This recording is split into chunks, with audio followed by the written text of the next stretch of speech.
bir musulmonga savol beribdi. Nimaga sizlarni ayolinglar bilan qo'l berib so'rash bo'lmaydi, begona erkak? debdi.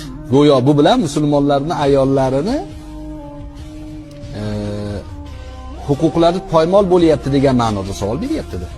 Nimaga muslima qizlar, muslima ayolinglar bilan qo'l berib so'rasha olmaymiz dermish.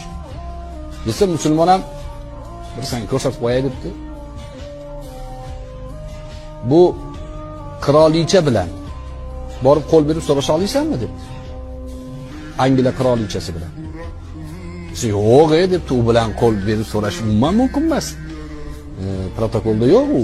Angliya qirolichasi bilan hamma ham borib qo'l berib so'rasha olmaydi. Bu Angliyada bitta xotin bu. Desa musulmon aytgan ekan.